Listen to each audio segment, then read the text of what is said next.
Assalamualaikum warahmatullahi wabarakatuh. Waalaikumsalam warahmatullahi wabarakatuh. Innal hamdalillah nahmaduhu wa nasta'inuhu wa nastaghfiruh wa na'udzu billahi min shururi anfusina wa min sayyiati a'malina. May yahdihillahu fala mudilla lahu wa may yudlilhu fala hadiya lahu. Asyhadu an la ilaha illallah wahdahu la syarika lahu wa asyhadu anna Muhammadan abduhu wa rasuluh la nabiyya ba'dahu. Amma ba'd. Ya ibadallah, usikum wa nafsi bitaqwallah. Faqad fazal muttaqun. Alhamdulillah, bersyukur pada Allah Ta'ala pada hari kedua bulan Ramadan 1424 Hijriah ini kita masih bisa menjalankan perintah Allah, yaitu menunaikan siam Ramadan yang di bulan Ramadan ini penuh keberkahan. Waktu kita betul-betul banyak digunakan untuk ibadah. Selain siam, ada qiyam, yaitu sholat tarawih, ada tilawatul Quran, ada banyak kajian-kajian, baik itu berupa kultum setelah sholat tarawih atau sebelum berbuka, dan bahkan kita tetap mengistiqomahkan kajian di subuh hari Jumat ini dengan harapan jamaahnya lebih banyak walaupun tanpa ayat. Tadi guru-guru diumumkan di atas dengan harapan jamaahnya tidak pulang, tapi ternyata tetap yang hadir orang-orang pilihan. Jadi yang tetap duduk di tempat ini wajah-wajah lama, kecuali ada yang mungkin sedang kepo, penasaran, ikut nyoba aja. Jadi mudah-mudahan setidaknya yang mungkin tidak hadir karena ada acara-acara lain, ada kegiatan lain, atau menyimak dari balik masjid, kita husnuzan, tetap kita doakan dan mereka juga mendapatkan kebaikan-kebaikan. Amin ya rabbal alamin. Subhanallah, kita bersolawat untuk Rasulullah Muhammad sallallahu alaihi wasallam yang telah sempurna mengajarkan Islam, khususnya melalui Al-Quran, dan ayat-ayat Al-Quran yang kita baca ini termasuk kelompok ayat-ayat Makkiyah. Di surat-surat Juz Amal, Juz 30 ini mayoritas Makkiyah, dan ciri khas ayat-ayat Makkiyah menanamkan keimanan karena berhadapan dengan masyarakat yang musyrik, masyarakat yang ingkar, masyarakat yang belum bertauhid, dan sangat banyak surat yang Allah turunkan di Mekah sampai 85 surat, rata-rata berkaitan dengan tauhid. Intinya la ilaha illallah Muhammadur Rasulullah, syahadat Rasulullah, arti bersaksi kebenaran Muhammad sebagai utusan Allah. Adapun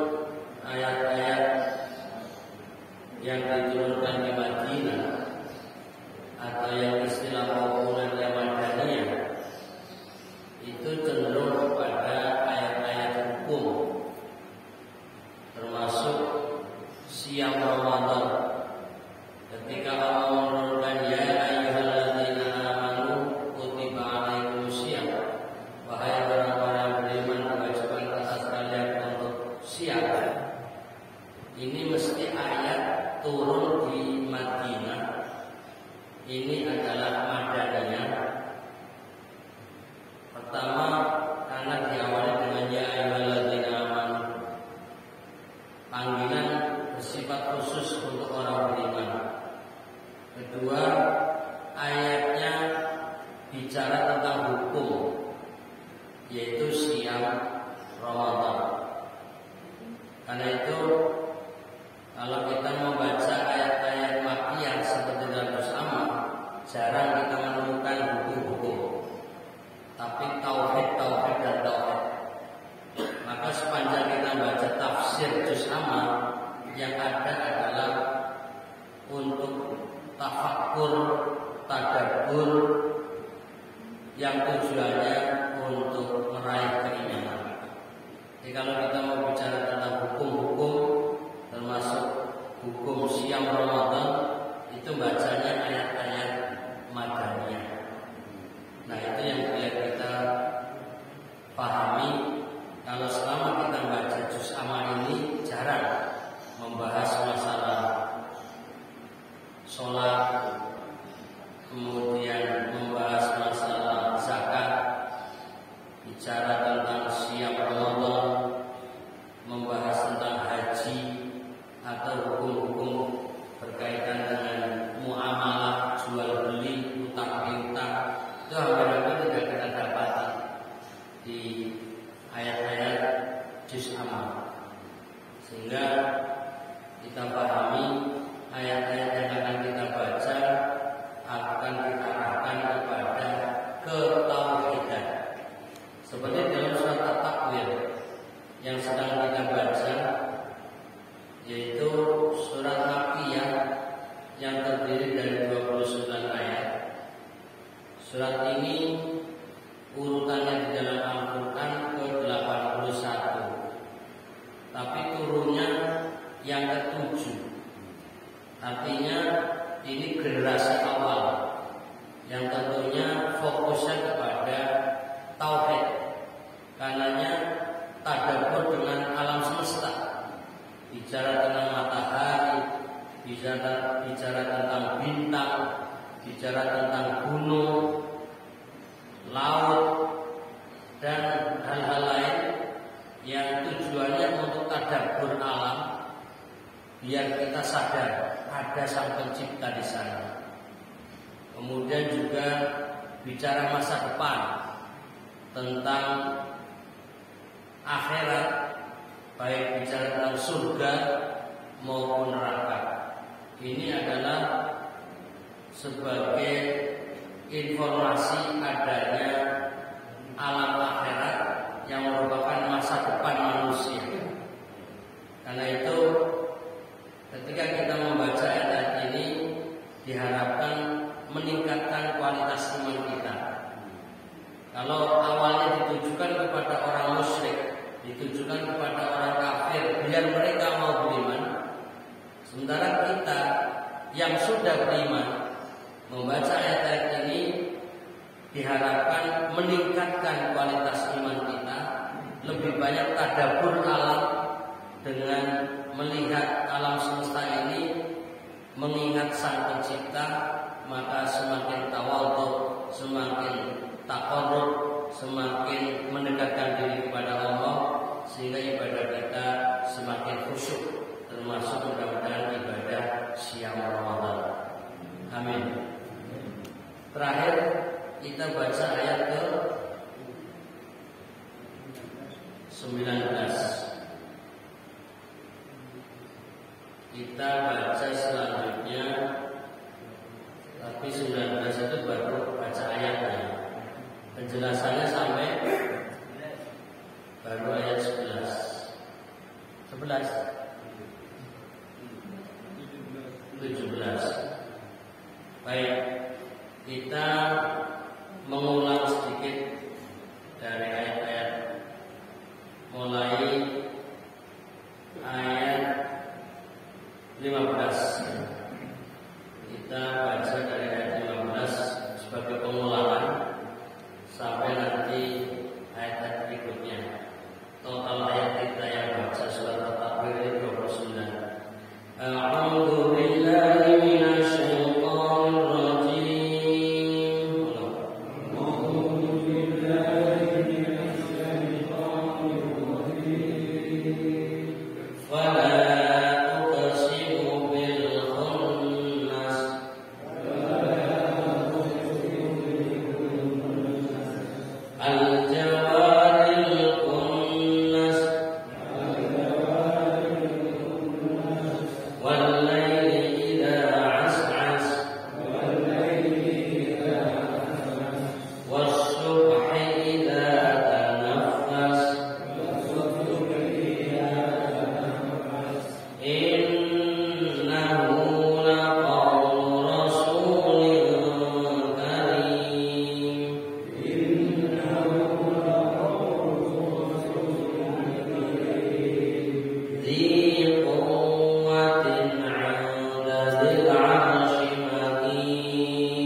sungguh aku bersumpah dengan bintang-bintang. Al-Jawaril Kunnas ayat 16 yang beredar dan terbenam. Wal-laili idza as'as ayat 17 demi malam apabila telah hampir meninggalkan gelapnya. Was-subhi idza tanaffas dan demi subuh apabila fajarnya mulai menyingsing. Dari ayat 15 sampai ayat 18 ini setiap ayatnya berakhiran huruf sin. Ini satu nada, satu keindahan, dan ini satu kelompok untuk mengajak kita tadabbur alam, yaitu pertama bintang, kemudian melihat waktu yaitu malam, walaili, dan juga untuk mengingat waktu subuh, wasubhi. Jadi ayat-ayatnya mengajak tadabbur alam agar kita sadar ada yang mengelola alam ini, ada yang mengatur alam semesta ini, ada sang Khalik, ada sang pencipta. Jadi intinya mengarahkan agar kita semakin beriman kepadanya. Kemudian pada ayat 19 masuk pada pernyataan innahu laqaulu rasulin karim. Sesungguhnya Al-Quran itu benar-benar firman Allah yang dibawa oleh utusan yang mulia, yaitu Jibril. Ayat ini mengajak agar orang yang percaya dengan Sang Khalik, yakin adanya Allah, percaya firman Allah yang dibawa oleh Rasulul Karim, yaitu Nabi Muhammad SAW, yang diamanati untuk menyampaikan firman Allah melalui utusan yang mulia, yaitu Jibril. Istilah untuk malaikat Jibril Rasul, sebagaimana untuk Nabi Muhammad juga Rasul. Secara bahasa, Rasul itu artinya utusan, baik berupa manusia, dalam hal ini Nabi dan Rasul seperti Nabi Muhammad SAW dan Nabi-Nabi yang lain, atau yang berupa malaikat, dalam hal ini Jibril alaihissalam juga istilahnya Rasul.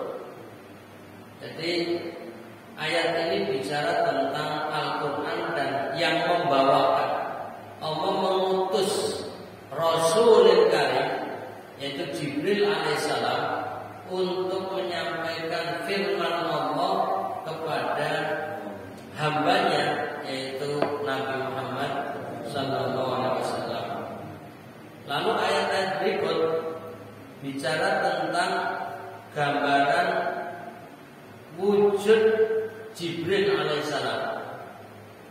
Ayat 20, Dzi quwwatin 'inda dzil 'arsy makin, yang mempunyai kekuatan, yang mempunyai kedudukan tinggi di sisi Allah, yang mempunyai arsy.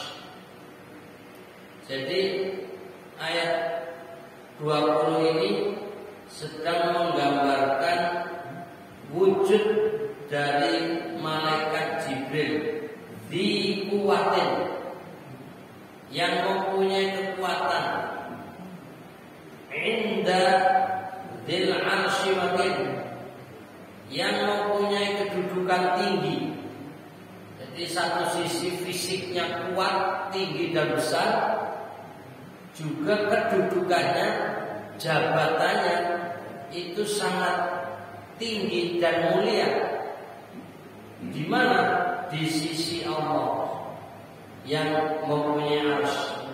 satu sisi menggambarkan sifat Jibril, sisi yang lain menggambarkan Allah itu sendiri, yaitu yang mempunyai dil arsy. Jadi dikuatin itu untuk Jibril alaihissalam yang mempunyai kekuatan. Dil arsy ini untuk sifat Allah yang memiliki singgasana yang makin, yaitu yang kokoh, yang kuat. Jadi dalam satu ayat menggambarkan dua sifat. Sifat utusan Rasulul Karim Jibril alaihissalam yang memiliki dikuatin, punya kekuatan, sekaligus menggambarkan Allah Ta'ala dil arsy yang memiliki arsy, yaitu singgasana. Pada ayat 21 masih menggambarkan tentang kedudukan Jibril alaihissalam muta'in, yang ditaati di sana di alam malaikat. Muta' dari kata ata'a yuti'u, mentaati, lalu muti'un yang mentaati, muta'un yang ditaati. Jadi kalau sedikit belajar bahasa Arab, ada namanya ilmu shorof. Ilmu shorof itu ilmu untuk mengenal perubahan-perubahan kata. Ada yang menerjemahkan ilmu shorof itu ilmu memaling-malingkan kata, lalu disingkat bahasa guyonan, lesetan. Ilmu shorof ilmu maling. Jadi ilmu untuk memaling-malingkan kata. Maka ketika kita mendapat kata muta, orang yang belajar ilmu shorof tahu dari mana asal usul katanya, yaitu dari to'a, lalu ditambahi hamzah ato'a. Itu namanya fi'lun sulati mazidun bi harfil hamzah, yaitu kata kerja yang terdiri dari 3 huruf yang ditambahi 1 huruf hamzah, lalu menjadi tasrifnya mudhari'nya yuti'u, lalu ismul fa'ilnya muti'un. Nah, di sini bentuknya muta'un, namanya di sini seperti halnya mabniun lil majhul, tapi karena ini isim maka maf'ul bihi. Ismul maf'ul, ismul maf'ul muta'un. Jadi ada muti'un itu ismul fa'il, muta'un ismul maf'ul, yaitu isim yang menggambarkan dalam hal ini muta'un yang ditaati. Kesimpulannya, kedudukan Jibril alaihissalam sangat tinggi di sisi Allah, sangat mulia, di hadapan malaikat yang lain ditaati, sangat wibawa. Ya mungkin kalau bahasa manusianya, malaikat Jibril ini komandan para malaikat, pemimpin para malaikat yang ditaati. Dan amin, yaitu sama amin, lagi dipercaya, ditaati dan dipercaya. Nah, ini ayat 21. Kemudian lanjutannya pada ayat 22 menggambarkan tentang status Nabi Muhammad SAW. Jadi kembali kepada penjelasan awal saya tadi, bahwa ayat-ayat yang ada di juz amma itu memang bicara tentang keimanan, bicara tentang ketauhidan. Dalam hal ini sedang memperkenalkan alam semesta, lalu bicara tentang Al-Quran, bicara tentang malaikat Jibril. Nah, kemudian bicara tentang Nabi Muhammad SAW. Jadi seputar keimanan. Wa ma sahibukum bimajnun. Dan teman kalian yaitu Muhammad itu bukanlah sekali-kali orang yang gila. Jadi orang-orang yang hidup di zaman Nabi Muhammad SAW menganggap seorang Muhammad manusia aneh, manusia yang membawa hal-hal baru yang tidak umum. Lalu mereka pikir Muhammad ini orang edan, orang gila, gak waras, stres, dan lain sebagainya. Tuduhan itu sangat keji, tuduhan itu sangat jelek, tuduhan itu sangat buruk. Lalu Allah menurunkan ayat pembelaan untuk status Nabi Muhammad SAW dengan kata-kata wa ma sahibukum bimajnun, dan teman kalian. Jadi bahasanya bahasa akrab, bahwa Muhammad dibahasakan sebagai sahib, sebagai teman, sebagai kawan di hadapan orang-orang yang ingkar, di hadapan orang-orang yang menolak.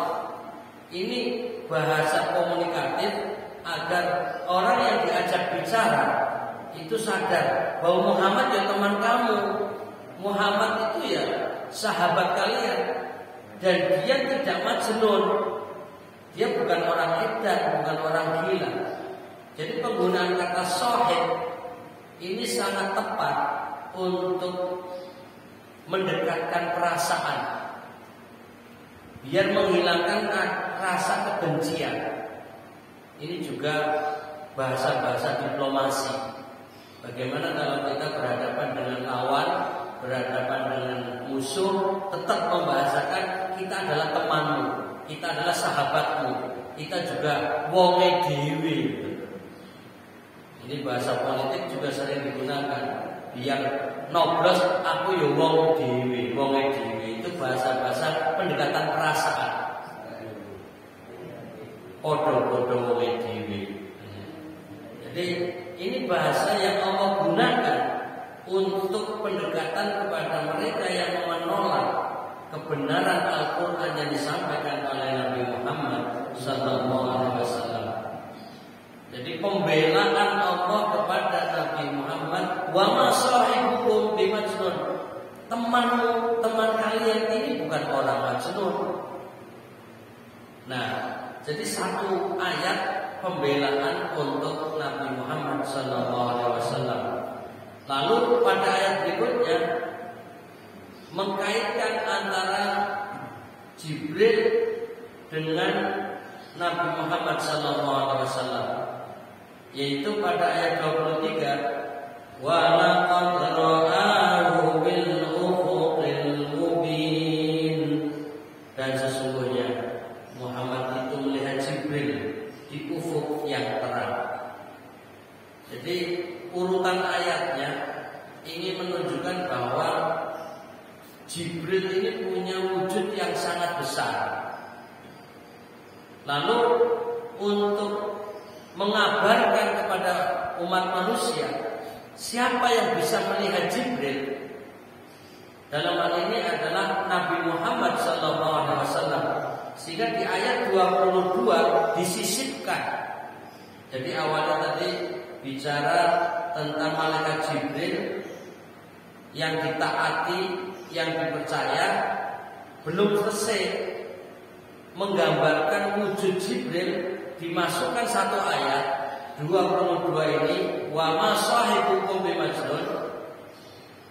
Dalam hal ini pembelaan Allah bahwa Nabi Muhammad bukanlah orang yang majnun, bukan orang edan, tapi sisi yang lain tujuannya untuk menunjukkan bahwa ini loh yang pernah melihat.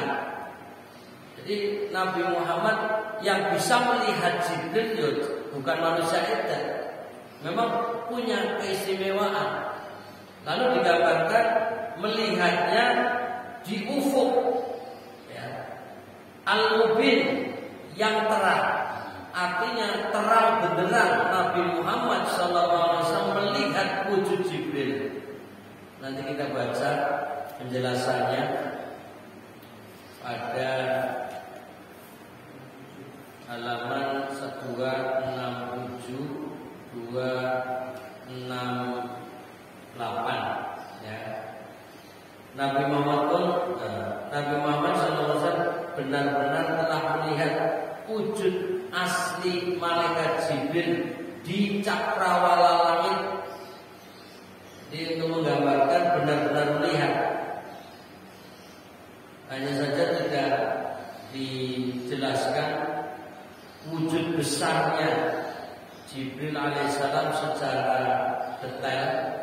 Di dalam penjelasan lain bahwa Jibril wujudnya sangat-sangat besar, sehingga jika berdiri kakinya menyentuh bumi, nanti kepalanya menyentuh langit, untuk menggambarkan betapa tingginya, betapa besarnya, dan bahkan memiliki sayap yang jumlahnya 600. Ini untuk menggambarkan Jibril alaihissalam adalah makhluk yang luar biasa besarnya sebagai komandan malaikat. Tapi bersama dengan itu Jibril betul-betul melayani Nabi Muhammad SAW dan sangat amanah.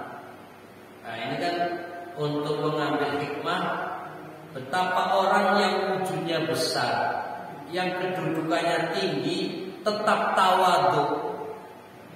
Karena secara fisik sangat jauh Jibril begitu besar, sementara Nabi Muhammad SAW adalah manusia yang ukurannya standar, tidak lebih dari 2 meter.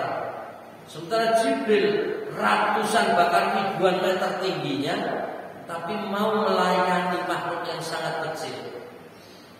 Ini sebagai isyarat orang atau makhluk yang berkedudukan terhormat, makhluk yang mulia, makhluk yang terpuji, ditaati di mana saja, dihormati oleh siapapun, tetap memiliki sifat tawadhu, memiliki pelayanan kepada yang membutuhkan. Itulah sifat yang mulia yang dimiliki malaikat Jibril alaihissalam, yang itu bisa kita ambil hikmah. Siapa kita?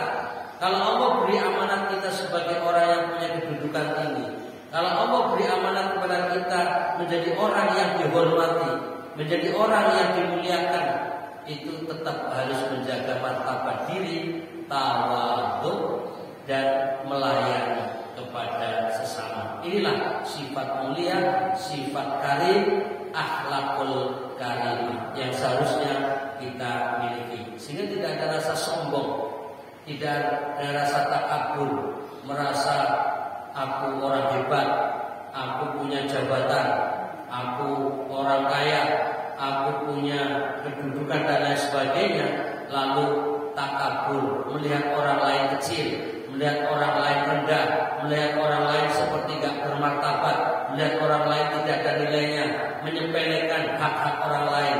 Itulah sifat yang madhmumah, sifat yang tercela, sifat yang wajib dijauhi oleh kita semuanya. Mudah-mudahan kita diberi akhlakul karimah. Allahumma amin ya rabbal alamin. Mengambil dari sifat Jibril alaihissalam. Lanjut, kita sampai jam berapa ini? Karena saya pikir Ramadan itu sudah banyak kajian, takutnya terlalu panjang pada bosan kajiannya. Sampai jam berapa? 5.52. Berarti masih ada 10 menit. 15 menit. Ya, 10 menit. Masih sabar? Ini wajah-wajah sudah mulai lelah ini. Baik, kita perlu meneladani Jibril alaihissalam, tetap sabar melayani. Jadi di sini selanjutnya pada ayat 24, wa ma huwa 'alal ghaibi bidhanin, dan dia Muhammad bukanlah seorang yang bakhil untuk menerangkan yang gaib. Jadi ayat 22 dan ayat 24 ini menggambarkan sifat Nabi Muhammad SAW. Sementara ayat yang sebelumnya dari ayat 19,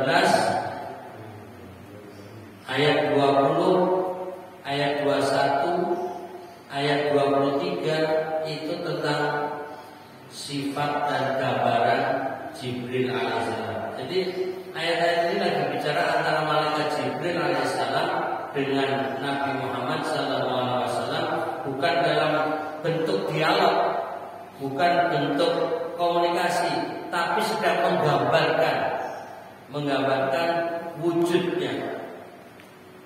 Bahkan pada ayat 24 ini ditegaskan wa ma huwa 'alal ghaibi bidhanin, dan dia Muhammad bukanlah seorang yang bakhil untuk menerangkannya gaib.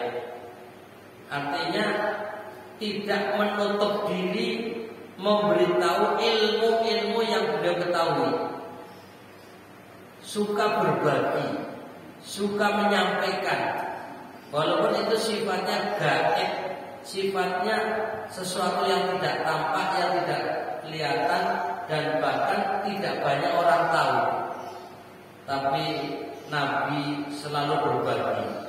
Kita buka di halaman 268. Nabi Muhammad pun tidak akan bakhil untuk mengajarkan Al-Quran yang telah diajarkan Allah kepadanya, sebagaimana yang diungkapkan di dalam firman-Nya, wa ma huwa 'alal ghaibi bidhanin, dan dia Muhammad bukanlah seorang yang bakhil untuk menerangkan yang gaib. Artinya betul-betul Nabi Muhammad menyampaikan apa saja yang Allah amanahkan, baik gaib dalam arti masa lalu maupun gaib yang belum terjadi di masa yang akan datang. Karena isi Al-Quran, sebagaimana yang sudah kita ketahui, itu penuh dengan informasi. Kalau bicara tentang penciptaan alam semesta, ya, itu berarti bicara masa lalu. Bagaimana Allah memproses alam semesta ini dari air, kemudian langit, ya, matahari, bintang-bintang, dan juga kemudian bumi dan seisinya. Ini tidak diketahui oleh manusia kecuali dikabari, diinformasikan oleh Nabi Muhammad melalui Al-Quran. Ini namanya informasi masa lalu. Kemudian informasi gaib yang akan datang tentang akhirat, apa yang akan terjadi, surga dan neraka untuk siapa, itu semua sifatnya gaib atau sesuatu yang tidak tampak. Nah, karena itu Al-Quran juga membicarakan bekal-bekal masa depan. Fatazawwadu fa inna khairaz zadi taqwa.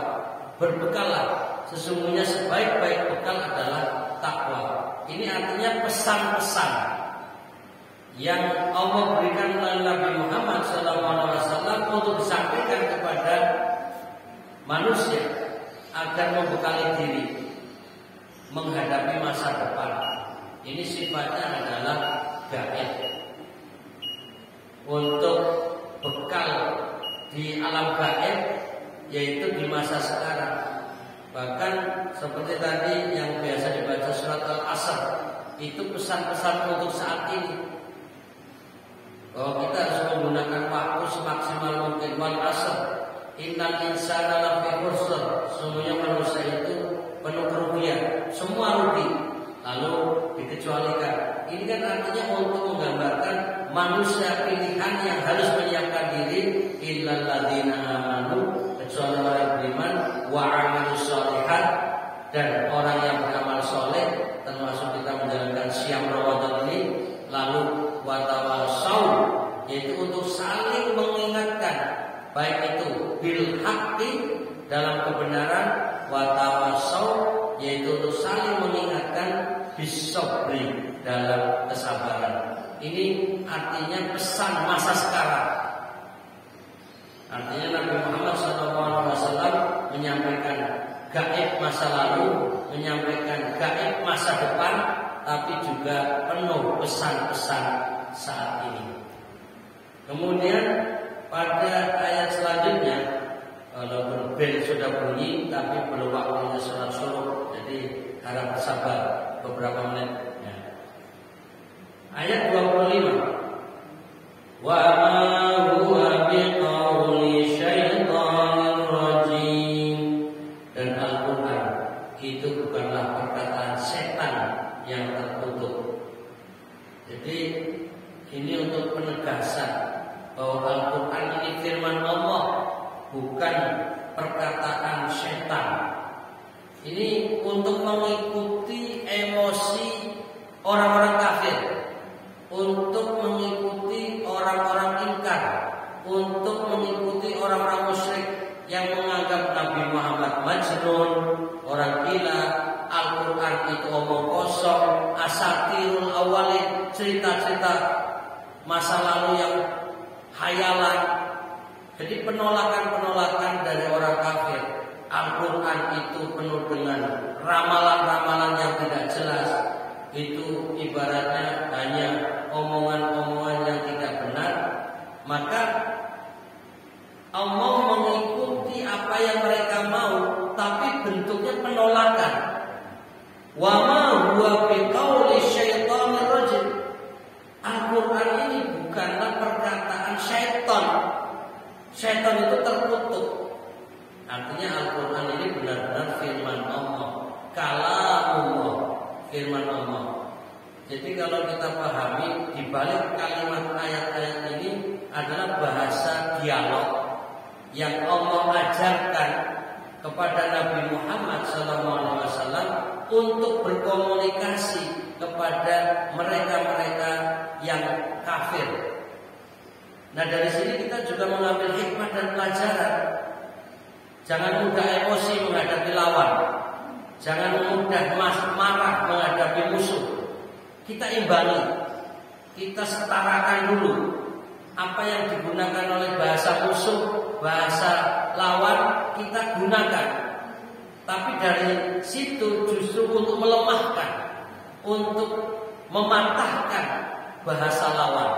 Ketika mereka mengatakan Al-Quran hanyalah asatirul awalin, omong kosong, setan.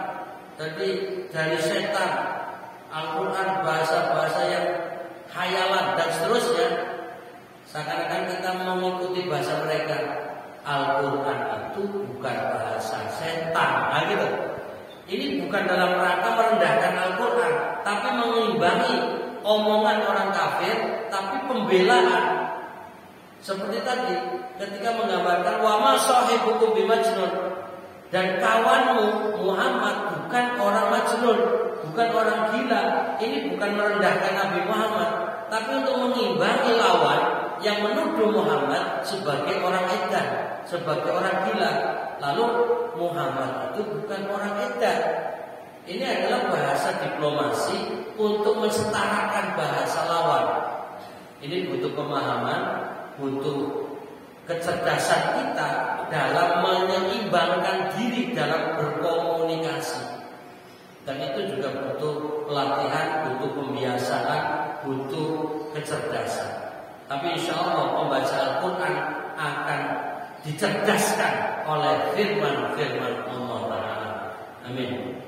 Kemudian pada ayat 26, fa'aina tadhhabun, maka kemanakah kalian akan pergi?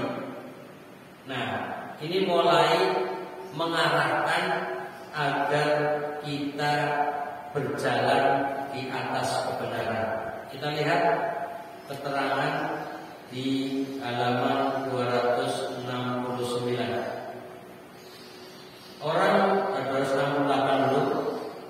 Orang-orang kafir telah mengatakan bahwa Al-Quran adalah perkataan setan.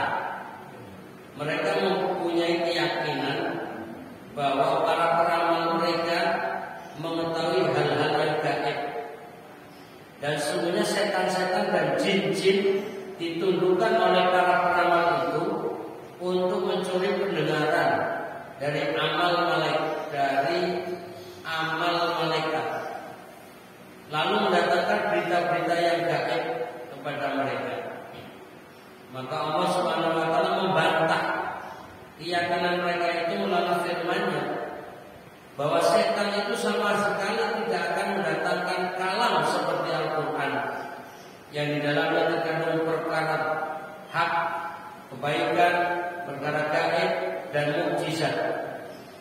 Maka apabila kenyataannya demikian, fa aina tadhabun, maka kemanakah kalian akan pergi? Hai orang-orang kafir, kemanakah kalian pergi dengan perkataan yang sesat dan yang kalian buat-buat itu? Jadi seakan-akan Allah itu membantah orang-orang kafir. Kalian tuh mau bicara apa? Arah pembicaraan kalian tuh kemana? Jadi kok menuduh Al-Quran sebagai perkataan setan? Jadi ini untuk mendebat mereka. Tapi sungguh indah kalimat-kalimat yang Allah berikan untuk membantah mereka. Ini juga ajaran, walaupun berdebat, yang kadang orang itu merasa harus menang dalam perdebatan, harus mengalahkan lawan. Tapi perlu diingat prinsip saling menghormati, prinsip menghadapi lawan dengan bijak dan penuh hikmah, dengan kata-kata yang baik, itu tetap dipegang. Makanya Allah Ta'ala di dalam mengajarkan dakwah, ud'u ila sabili rabbika bil hikmah, ajaklah menuju jalan Tuhanmu dengan penuh hikmah, wal mau'izatil hasanah, dan nasihat yang baik, wajadilhum, dan jika perlu berdebat, billati hiya ahsan, dengan perdebatan yang lebih baik. Luar biasa. Jadi satu sisi Allah mengajari dakwah, mengajak menuju jalan kebaikan, tapi sisi yang lain Allah mengajari tata cara berdakwah.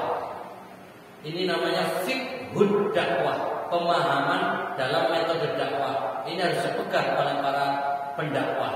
Jangan emosional, jangan mudah menyalahkan orang lain, jangan suka membenci orang lain, tapi justru bagaimana kebencian mereka berubah menjadi kecintaan, lalu justru mereka berbalik mengikuti kebenaran. Itulah tujuan.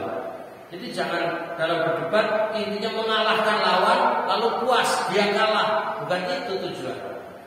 Wajadilhum, debatlah mereka billatihi ahsan, dengan cara yang ahsan, lebih baik.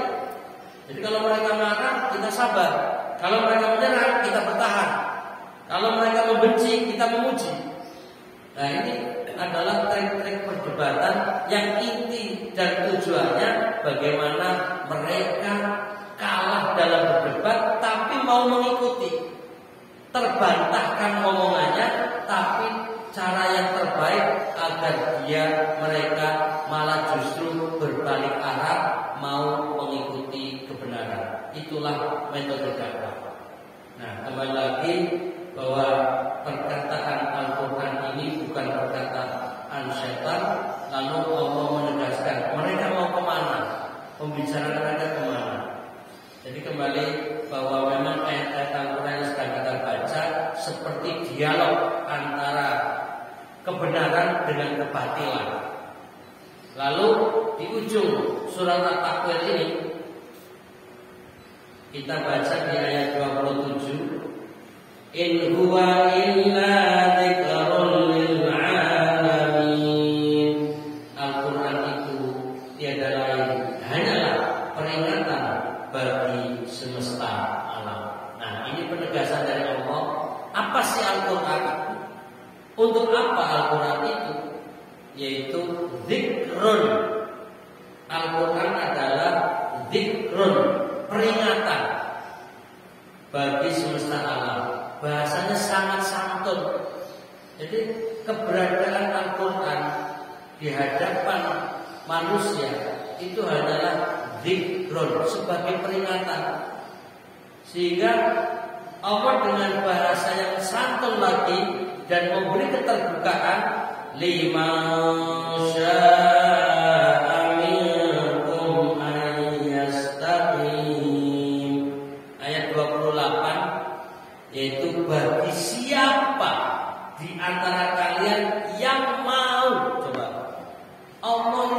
memaksa. Allah tidak menarik-narik dengan paksaan bahwa Al-Quran ini adalah peringatan bagi yang mau diingatkan, bagi yang mau berubah, bagi yang mau taat silakan. Jadi tidak diancam bahasanya. Inilah cara Allah mengajak orang-orang kafir agar berubah menjadi pengikut kebenaran. Lalu di akhir ayat, wa ma tasyauna illa an yasha Allahu rabbul alamin.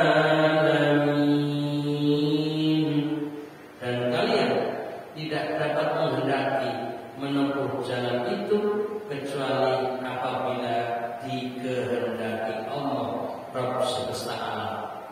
Jadi betapa Allah memberi keterbukaan bagi yang mau diberi peringatan, silakan jalan menuju kebenaran.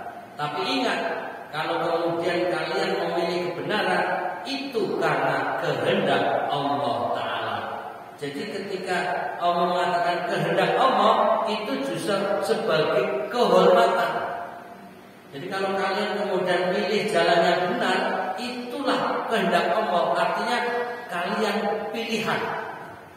Kalian adalah orang-orang pilihan. Ini sekedar ilustrasi gambaran sederhana bahwa ini pengajian subuh, kajian tafsir. Silakan para jamaah untuk bisa hadir, bisa ikut dalam kajian.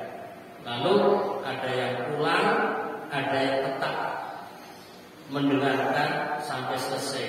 Maka ini adalah orang-orang pilihan, orang-orang istimewa yang mau hadir di pengajian ini. Tapi perlu diingat, kehadiran orang-orang yang ada itu adalah kehendak Allah. Nah, kalimat kehendak Allah itu menunjukkan orang-orang yang diridhoi Allah Ta'ala. Jadi alhamdulillah kita manusia pilihan yang mendapat ridho Allah dalam mengikuti kajian kuliah subuh tafsir pada pagi hari ini. Alhamdulillah. Mudah-mudahan Allah terus memberi kebaikan-kebaikan kepada kita semuanya. Sehat walafiat, tetap semangat, selamat menjalankan siang Ramadan. Mudah-mudahan siang yang menjadikan kita orang bertakwa. Amin ya rabbal alamin. Mohon maaf lahir batin. Aku qouli hadza.